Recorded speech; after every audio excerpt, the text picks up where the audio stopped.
Optimal health for high performers. This is the Health Upgrade Podcast with Dr. Navaz Habib.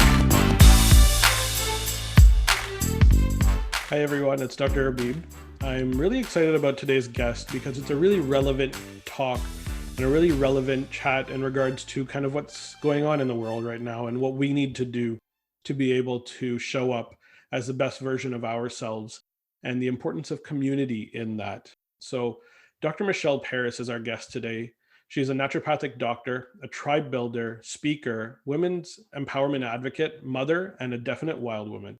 She's the clinic director of the Poppy Clinic, an integrative medical clinic, and is also the creator of the wildly popular community health initiative called the Rebel Tribe.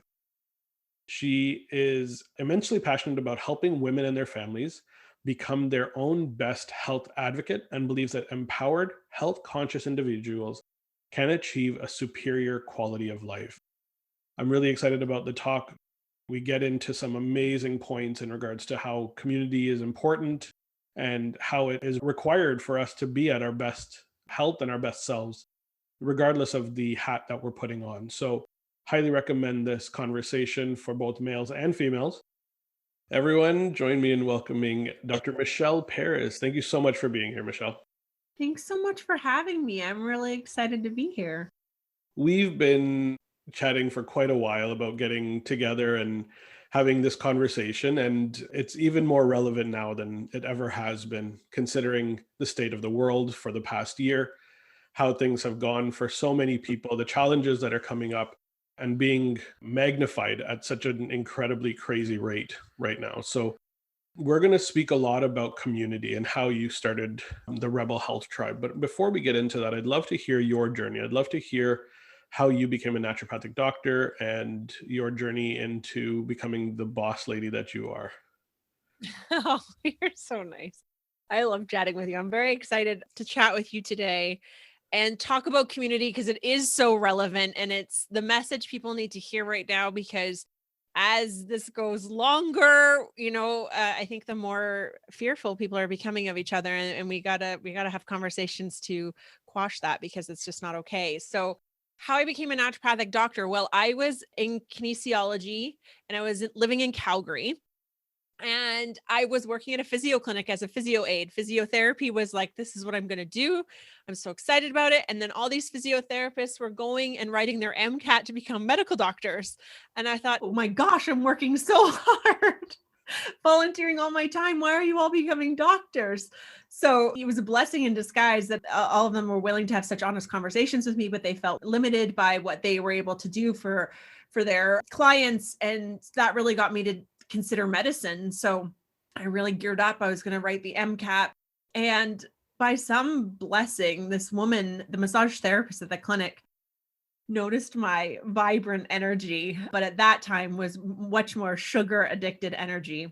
I was a bit hyper. And I think she just recommended that I see this herbalist. So I just, out of curiosity, went to a herbalist, and I was put on a hypoallergenic diet. I was put on a bunch of Chinese herbal patents, and it absolutely changed my life. That whole, you have no idea how well you were designed to feel kind of premise. I wouldn't have said that I was an unhealthy individual. I just really was just very sugar addicted. And when I changed my diet and I had mental clarity and my anxiety came down and I had energy, I had more energy, but from a much more pure place. I just was like, what is this? Instantly, I just pivoted super fast and I started to look for a different option. Medicine just didn't seem to align after discovering the power of food and herbs. And so I looked into that herbal college, and then I somehow discovered naturopathic medicine.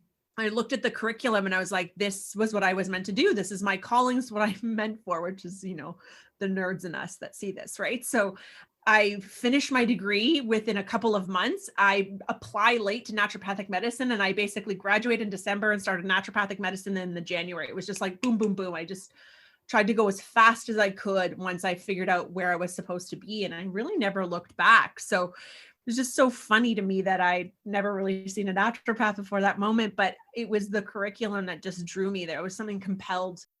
I was so compelled by the integrative approach to health and all of it. I just thought it was just such a brilliant design. I felt so grateful to have found it.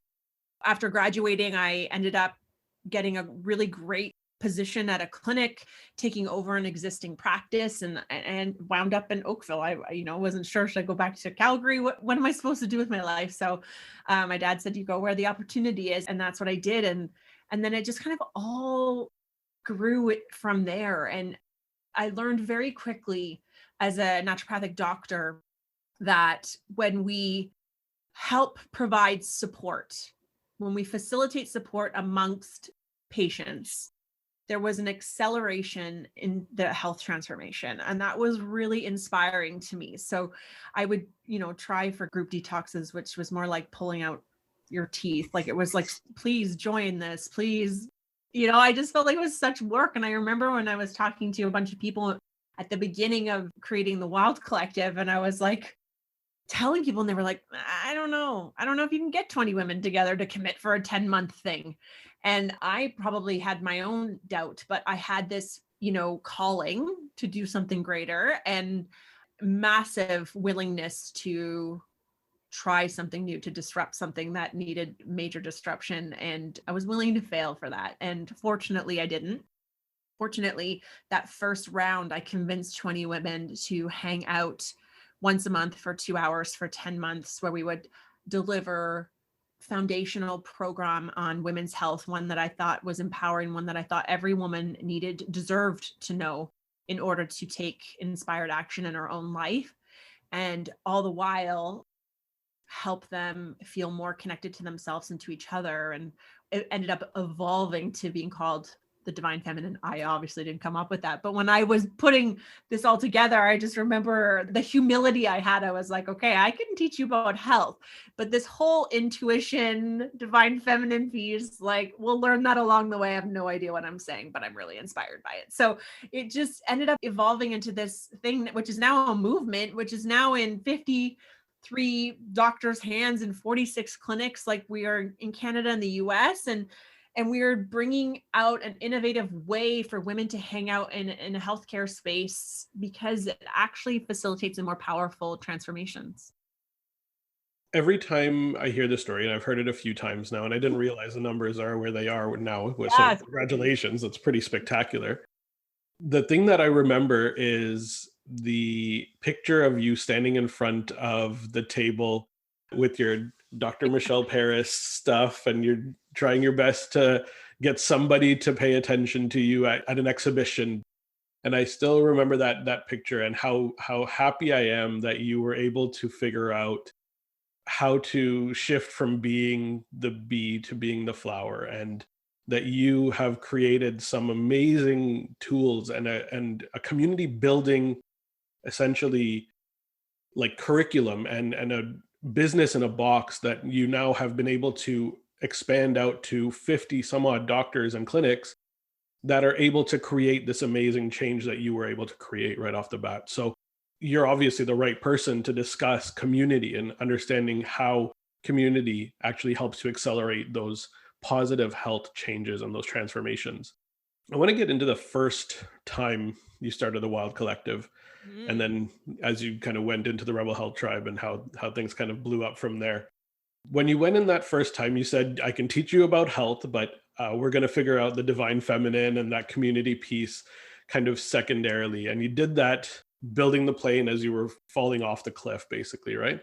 Talk about that experience, and what, like, were there one or two people in that group that just had such amazing transformations that you said, this is what we need to keep going and building on? Yeah, no, there really was. So helping piece this all together, when I discovered naturopathic medicine, it was like, this is so brilliant. How doesn't everybody know about this, or functional medicine? Similar to running group programming, similar to watching what happens, being an observer to what happens when women have the support that they need in order to transform in their health and in their life. And so what I noticed is a couple of things. I noticed that us sitting in a circle and really having no visible difference between participants in the sense that we were all equal. We're all eye level. We're all vulnerable humans, trying to figure this out. And it really normalized human experience. And I think that's a powerful tool to leverage with respect to health, because I think what happens is a couple of things. I think we tend to, as patients, put our doctors on pedestals, thinking that they have it all figured out, that the health that they have isn't possible for us to reach because they just know more. Right. And so I think when we actually identify that, no, we too are human on our own journeys, and we all have our challenges, and we just keep, falling down and getting back up again. That's the difference. Was really helpful. I also think people get stuck in limiting beliefs, core wounds, like patterns from childhood, and we just have these programmed thoughts, and those limit us with respect to growth in our health, because we just keep, it's confirmation bias, like, oh, I knew that was going to happen because this is always how it happens for me. And all of a sudden you hear a woman's story similar enough to yours, you identify with her, but perhaps she took it one step further and she was able to figure out a way to pivot or shift that narrative. And what I started to find is that women started to get really honest about obstacles to cure. And what we mean by that as clinicians is, what are the things, the barriers to health transformation, right? Often it's not that they keep going for the piece of chocolate cake, like emotional burnout, the job that's no longer serving them. It is the toxic relationship or the toxic productivity that they perpetuate for themselves. And so when they start to see it in a more clear way, where they start hanging out in a higher vibration state and just have like an honesty about that, it made women really brave. I just started observing all of these awesome transformations, whether it was women were really getting it with respect to their health, and we were creating these like amazingly articulate patients. Like, I had a preceptor in my office last week, and she was like, that was the most productive health conversation I've ever heard. I'm like, yeah, she's a Wild Collective member, right? She gets it. I've taught her how to advocate for herself. I've taught her how to think. And therefore, now when you're one-on-one, it is like a different conversation. So we were making really great consumers of health and empowered participants in the health journey, but they were also like really taking bold action in their life. They were leaving the soul-sucking jobs. They were strengthening relationships that serve them. They were letting go of what no longer, and they weren't afraid to do it because they felt that they had support of their sisters within their community, and they believed in themselves. Like, they started to actually trust that they knew what was right. That's the whole intuition piece that we started to see unfold. And so after that first 10-month round, I thought, wow, that was super successful. They must have been unicorns. There is no way I can reproduce that a second time. And then, we just keep seeing those results being reproduced. And that's why it was like, okay, we are holding on to something really powerful here. And we'd actually not be doing humanity a good service if we weren't sharing this. And that's really what was the impetus of saying, okay, let's spread this like wildfire. I need every woman who is curious enough to know about this to have access to it, so that she has that same kind of support to facilitate the transformations we desire for them, and that they desire for themselves. They just don't know how to stop eating the piece of chocolate cake. Terrible analogy, but you know what I mean. Absolutely. And Yeah. it just goes to show the importance of creating a safe space where people can share their experiences and talk about their stories and actually be courageous and share the challenges that they've gone through, right? I am a big proponent of the four different types of stress that trigger challenges within our health. I talk about the biochemical, which we all kind of understand comes from the food, the environment, the challenges around us from a chemical perspective. We have the physical stressors, our posture, our movement, our exercise, the muscle strength, all those fun things that I know as a chiropractor, obviously. Yeah. And then we have the side that people don't really think about. And those are the emotional and the psychological stressors. And the emotional stressors being those that we challenge on a daily basis. Your boss calling you in their office to have a meeting with you because of something that happened, or the kids running around and not allowing you to do your work while they're, homeschooling or whatnot.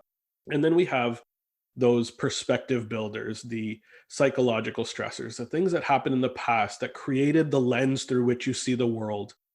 And when we're able to get into that safe space, we're able to share those challenges that have happened in the past. It's the same idea of working with a therapist, of being able to share those stories and share those experiences.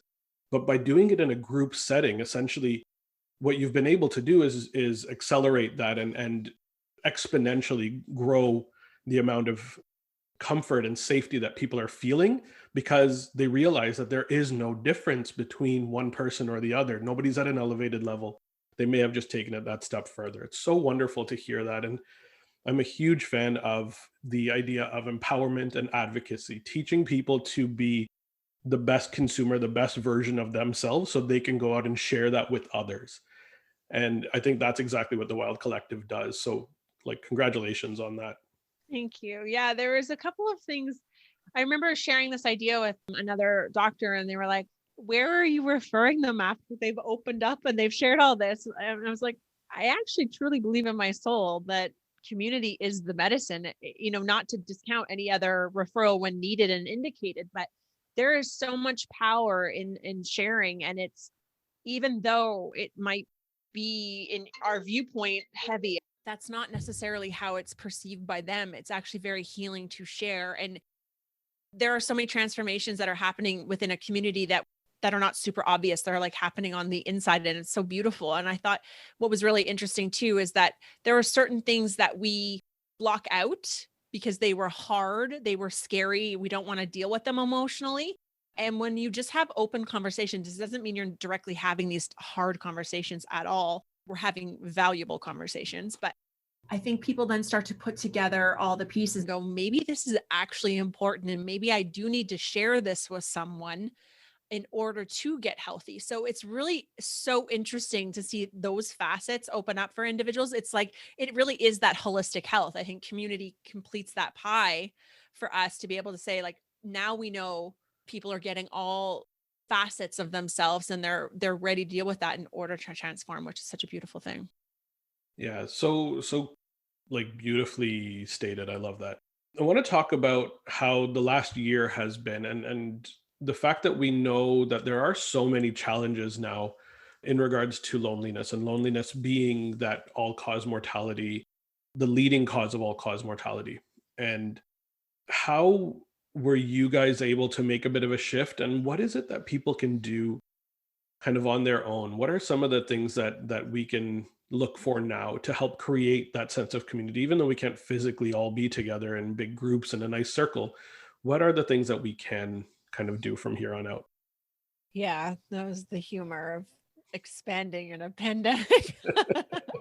Not funny in the moment, but so essential, right? So, yeah, we had to pivot really quickly. We are intentionally an in-person experience because the magic of that, the power of being that, and who knows when individuals are going to feel comfortable enough to do that again. So we really had to innovate with what we had and work within our means. And so we pivoted really quickly, and we get virtual. And there were lots of actually awesome blessings and opportunities. We could serve more women. Women could access us from anywhere. No longer did physical location have to be a barrier for individuals who were feeling more lonely, who wanted, this health information, but what maybe not able to access it in their local communities. So that was really wonderful. And I've learned things over the year, how to have meaningful connection in a virtual space, because we've had new obstacles arise, like people legitimately being exhausted at the end of the day from being on screens all the time. Like, how do we make that meaningful for them? How do we get them to continue to show up? And so we're going full throttle on in the virtual world. We're hanging out in a virtual circle on Zoom, and we were able to actually take every part of our programming and put it into a Zoom room. So we could have breakout rooms for more intimate conversations. You have to have your screen on. I really am very firm about, if you wouldn't have your phone out, if you wouldn't be looking away, if someone was literally across from you in physical space, to have that same kind of conduct in the virtual space. So we've had to talk about new things, like where people could just turn their screen off. Like, that's unacceptable to me. That's not allowed in Wild Collective unless there's some unforeseen reason. You have to show up. So how do we do this now? I do think the world needs some meaningful connection. I think this is going to be the catastrophic long-term impacts of everything that we're going through is the impact of loneliness and isolation, because it keeps going longer and people are becoming more fearful of people. And that's hard for me to face, but there are ways in which we can help facilitate that. And I think it is prioritizing social connection. So I'm very intentional. I never say social distancing because that is not what we are doing. We're humans who need humans.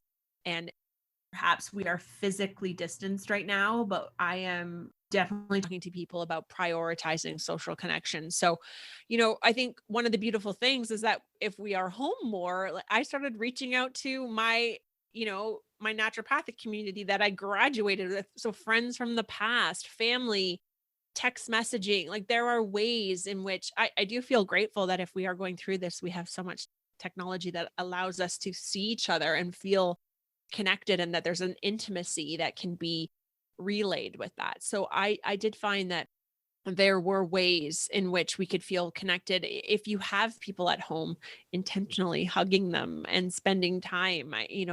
The reason why I've shaked things up in my own clinical practice is that I really wanted to get reacquainted with that, right? It's like, how do I make sure that I'm feeling deeply connected at home and that I'm not so burnt out by the end of the day that I'm not able to show up fully for the people I love. And so, you know, it's gotten a little more challenging. I think people are finding innovative ways if they're choosing to go outside and hang out. That's one solution, going on walk together, taking the time to actually prioritize meaningful conversations. So not only should we reach out, and I think that should be weekly if possible, think about how you can actually deeply connect with people that maybe you took for granted before. So maybe it was more surface level. How are you? I'm good. How are you?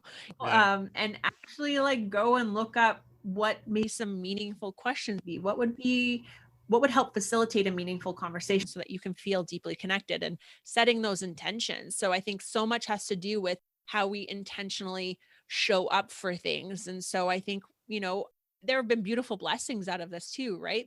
We've had more time to really reevaluate that the grind and the way we were pushing ourselves before with all of the commuting and everything. And I do think we've seen a beautiful slowdown in that respect. And so that can allow and facilitate for us to be more intentional with the time that we have with people we care about. Yeah. Does that It answer your question? It's 100% tough. does. Like It is a really it's so difficult to say, like, here are the resources. All my resources are out the window. Volunteer? Nope. Like it's difficult. it is difficult, and I know a lot of people are feeling it, right? And that's why Yeah. the divorce rates are up over 30%, and women are being disproportionately hit by this with Yeah. significant challenges going on at home with domestic abuse and a lot of the challenges that come with that. And I think the key thing is doing your absolute best given the circumstance, right? And this is circumstantial. This too will pass. It's one of those things that we have to keep in mind. This isn't the end of the world, and we will step out of this, right? The world is going to move on. It has to. There's 7 billion people on the planet that are going to have to get back to being the best version of themselves. And like you said, this has given us a lot of opportunity to pause and reflect and figure out what we were overdoing, how we were pushing ourselves a little bit too far.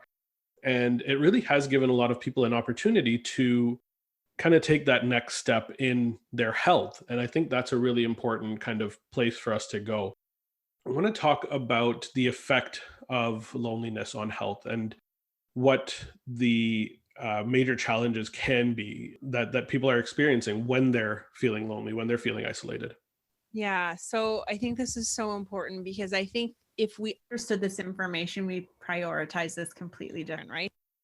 With social isolation being the leading all-cause mortality, we have to understand why. Why is it more important for us to prioritize social connection over, our dietary habits or our physical movement? All very important. So don't hear what you want to hear there. All very, very, very important. However, it is really essential to understand how valuable it is for us to be deeply connected. And with the caveat of that is having meaningful connection can be with one other person. So we don't need your community to be vast in order to have the health benefits.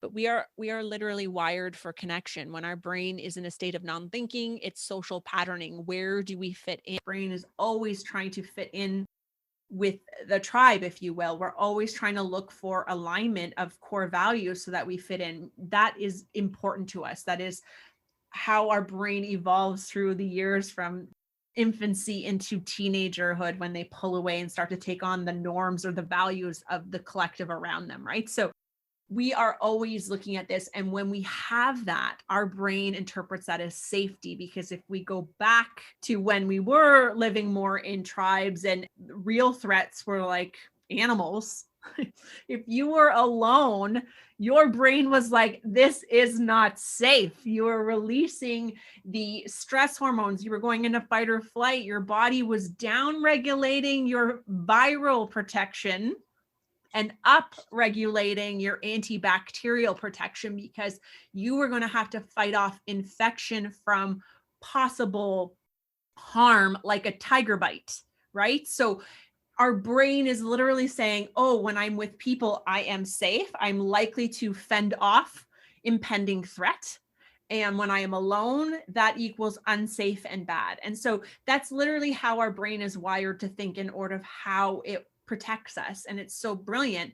But this is the harm of calling it social distancing, is that if we are actually distancing from people, we're actually lowering our antiviral protection. We are actually lowering that immune response reaction, because our body's saying, oh no, that's not the real threat. The real threat is the fact that we're probably going to have a wound, and we're going to have to prevent sepsis from a bacterial infection. That's the primary response. That's the natural response of your body. And so it is important that we understand that if we prioritize this, if we have meaningful connection, even with one individual, if we make the time to have meaningful connections and hug and listen and hold space and create that safety, that there is so much value to that. I saw a post recently on just the benefits of hugging increases your microbiome transfer and your immune response by 30%. And now you're seeing people actually being afraid to hug each other, right? So there's we're fighting our own nature, which is, I think, a challenging thing. Yeah, and it just really goes to show how counterintuitive a lot of the measures have been. Yeah, we want to be safe, but at the same time, do we need to do that at the expense of our mental health, our emotional health, and where those challenges even come from? It's a really good point. Is are we looking at whole health, right? Or are we looking at one sect of health? And Yeah. that's going to be the long-term question that we're going to have to continually ask. Yeah, I remember seeing the stat more recently that 10% of adults right now have contemplated suicide in the past year. And we know that now, having been in this situation for about a year, maybe a bit more, that we're essentially in a very chronic state of stress. And when we're in that chronic state of stress, like you said, we're upregulating the sympathetic nervous system. We're going into that fight or flight response. We're down-regulating our immune response.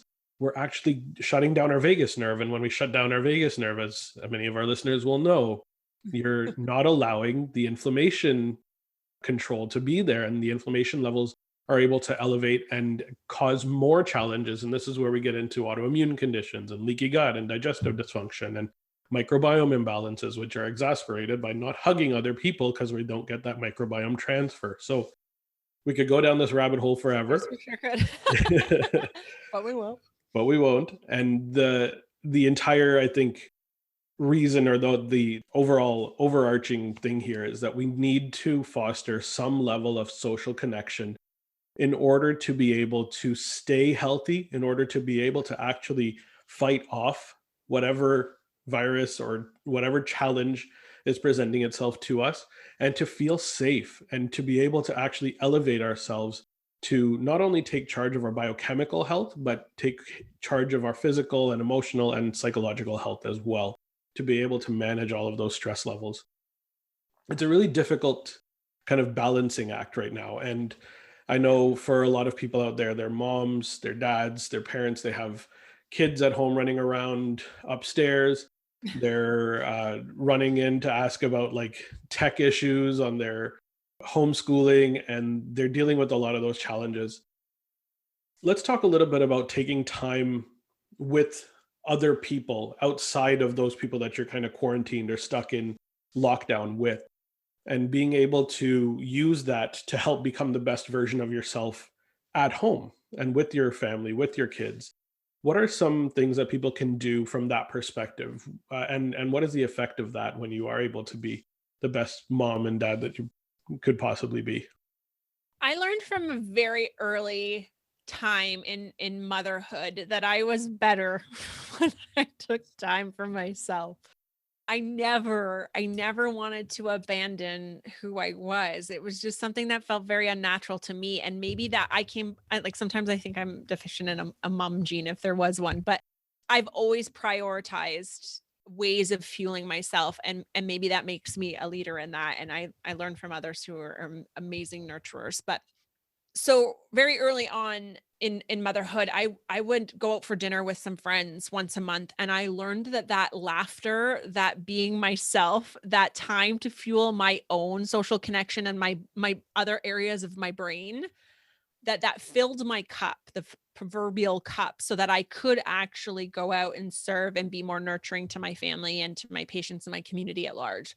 And so I would say that is something I have maintained within my neighbors, throughout the evolution of a pandemic. At what level everyone was comfortable, we could go for walks outside, we could hang out outside, we could spend time on text chatting about silly things to us that just made us laugh, right? It was all of those little things. I prioritized talking to my soul sisters, like girls that I've known forever, and just chatting about real things. And so, I think you have to think about what are those things that make you, the individual, happy, what fills your cup, and find an innovative way. That's a really good question. How do we make a more meaningful impact for ourselves, because everything you've just highlighted is my life right now, and it's uncomfortable in my home, and sometimes it's hard to want to hug and be connected to those that you're kind of like, could you give me 5 minutes? Like, this is exhausting, juggling all the things, right? So I think you have to make a date for yourself, whether it's you do something.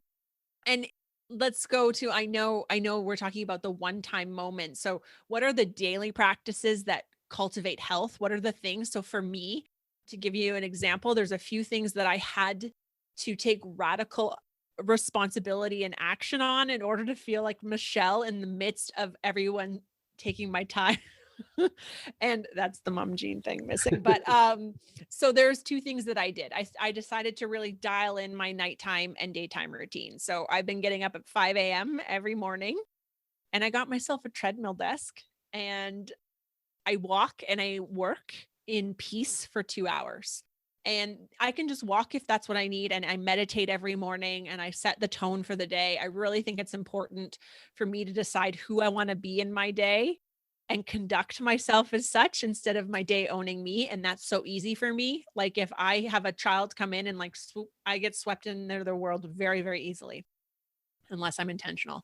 I really Um, love that because I actually talk a lot about this with my patients is bookending your day, beginning that's and a great ending way to your call day it. Yes. with you time, with you setting an intention for the day, understanding what happened that day, knowing how you can be better the next. So just wanted to bring that point up. I talk about bookending the day all the time.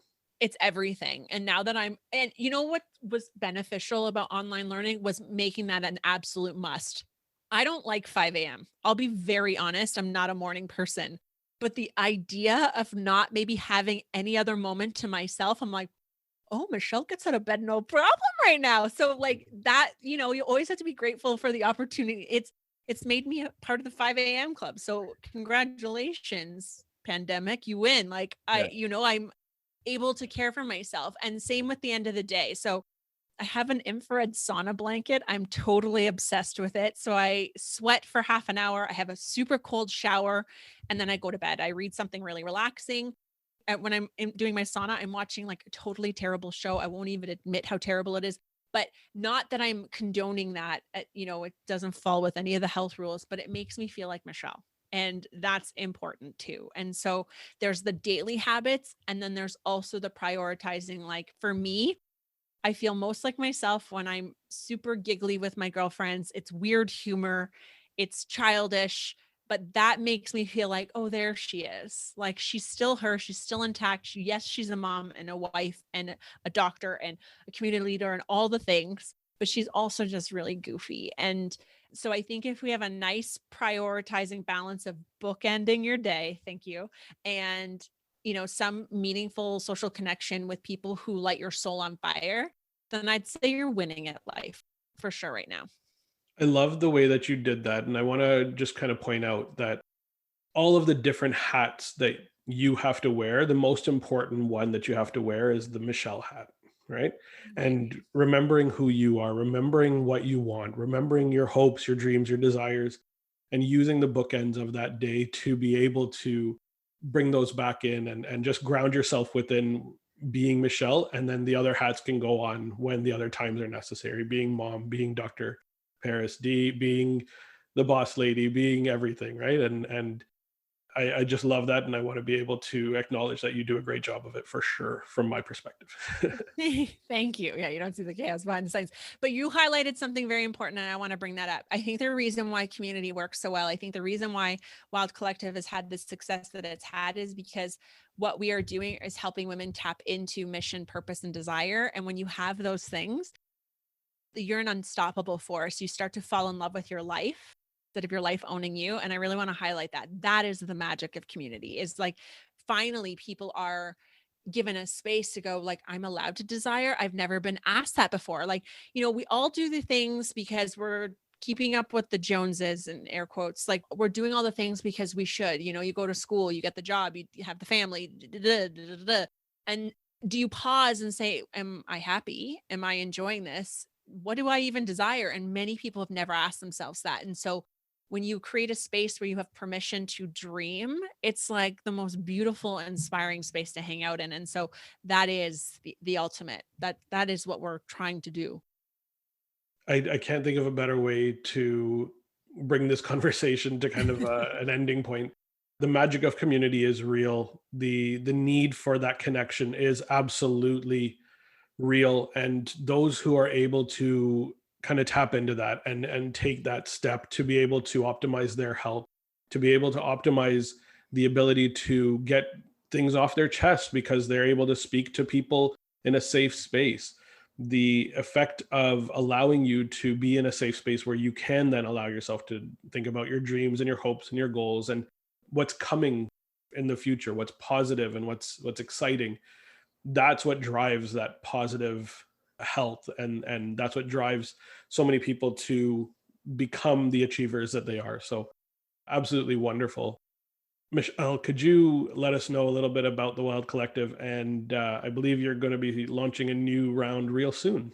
Yeah, thank you so much. Yep. So we are a women's health initiative. We are sisterhood and self-care. As we've highlighted, it is a closed group. Virtually, we're offering them at all different rates, weekly, bi-monthly, or 10-month initiatives. And it's a space for you to come feel deeply connected to other individuals, other like-minded individuals who are on the same journey. And it is also there for you to learn foundational women's health, everything that we believe is relevant for you to take action, to have articulate, informed conversations, knowing how to ask for yourself, knowing optimal values so you can read your own blood work. You don't have to listen with the line of fine anymore. You can take more inspired action. And it really is this beautiful opportunity to get deeply connected to yourself, to other individuals. I say it's where physiology intersects with intuition. So it's this beautiful fusion of taking it a little bit deeper, that mindset piece. But really, it is a great way to take action in your health journey and move through it the way you always hoped that it would go. So we are launching in May. Thank you so much. You can find us.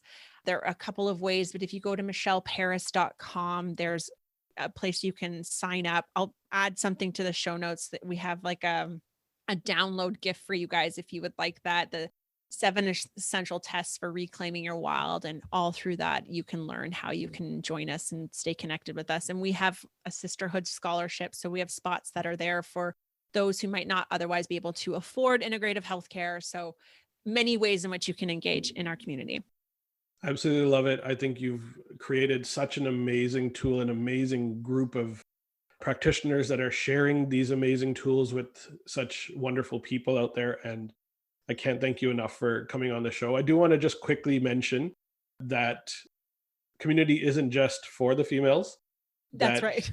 males do require some of that. I can't tell you how far, a couple times a month, to go and play a round of golf with a couple guys, or to be able to grab a drink at a bar or something along those lines, how far that actually goes. And I've been lucky enough to join something called Dad Pod, which is a really interesting group of dads that have workouts in the mornings on Zoom. And then we have some meaningful time to chat and connect as well. So if you're interested in learning about Dad Pod and how males can connect in kind of that cool locker room kind of experience, please reach out to me through the podcast as well. So just want to share that as well for anybody who's feeling a little bit left out by I'm some sorry. conversation. I'm Not sorry, that was men. intentional. That's awesome.